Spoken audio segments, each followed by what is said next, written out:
അടിപൊളിയായിട്ട് ഒരു നാടൻ ചീരത്തോരൻ വെച്ചാലോ. ഞാനിവിടെ റെഡ് കളറുള്ള ചീരയാണ്, അത് നല്ല കുഞ്ഞിതായിട്ട് കട്ട് ചെയ്തിട്ട് വെച്ചിട്ടുണ്ട്.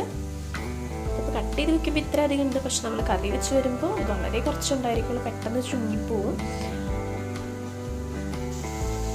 പിന്നെ ഒരു പാൻ ഇതുപോലെ അടപ്പത്ത് വെച്ചിട്ട് ഇതിൽ ഞാനൊന്ന് കോക്കനട്ട് ഓയിലാണ് യൂസ് ചെയ്യുന്നത്. നമ്മൾ നാടൻ കറികളൊക്കെ വയ്ക്കുമ്പോൾ കോക്കനട്ട് ഓയിൽ യൂസ് ചെയ്യണം, കുറച്ചുകൂടി നല്ല ടേസ്റ്റ് അതാണ്ടായിരിക്കും.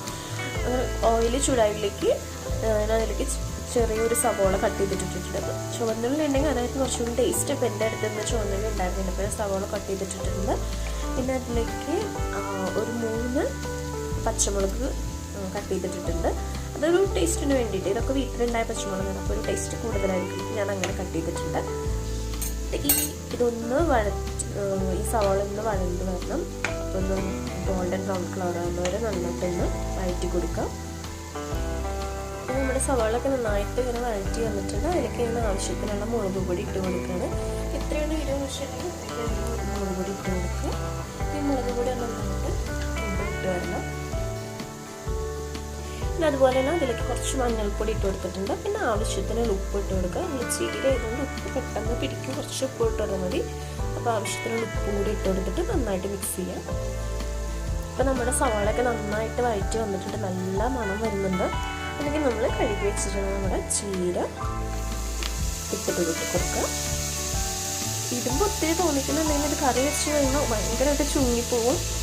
നമ്മൾ കഴുകി വെച്ചിട്ടുള്ള ചീര കട്ട് ചെയ്ത് വെച്ചിട്ടുള്ള ചീര ഇട്ട് കൊടുക്കുന്നത്.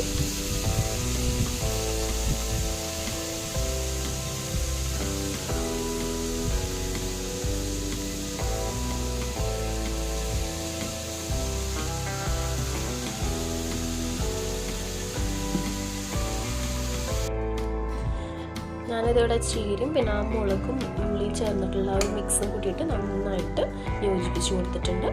ചീര നമ്മൾ വേറെ വെള്ളമൊന്നും ഒഴിക്കേണ്ട, കാരണം നനവുണ്ടായിരിക്കും. പിന്നെ പെട്ടെന്ന് ഇത് കുക്കായി കിട്ടും. അതുകൊണ്ടൊന്ന് ജസ്റ്റ് ഒന്ന് അടച്ചു വെച്ചിട്ട് വേവിച്ചാൽ മാത്രം മതി.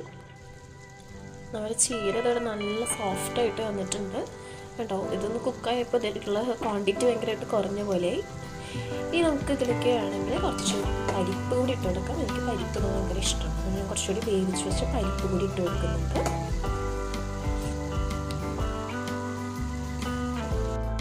അപ്പോൾ നമ്മുടെ പരിപ്പും കൂടി ഇട്ട് കൊടുത്തിട്ടുണ്ട്. അത് നന്നായിട്ട് മിക്സ് ചെയ്തതിന് ശേഷം ഒന്നും കൂടി ഇന്ന് അടച്ച് വെച്ചിട്ട് വേവിക്കുക. കുറച്ച് വെള്ളത്തിൻ്റെ അതൊക്കെ ഇട്ട്, അപ്പോൾ അതൊക്കെ ഒന്ന് പോയി കിട്ടാനും ചീര ഒന്നുകൂടി നന്നായി കുക്കായി കിട്ടാൻ വേണ്ടിയിട്ട് ഒന്നുകൂടി അടച്ചു വെച്ചിട്ട് വേവിക്കുക. സമയത്ത് ഉപ്പൊക്കെ നോക്ക്, വല്ല മുളക് ഉണ്ടെങ്കിൽ കുറവുണ്ടെങ്കിൽ കുറച്ചുകൂടി ഇടുക, വല്ല ഉപ്പ് കുറവുണ്ടെങ്കിൽ കുറച്ചും കൂടി ഇട്ടിട്ട് നന്നായിട്ട് അടച്ചു വെച്ച് വേവിക്കുക.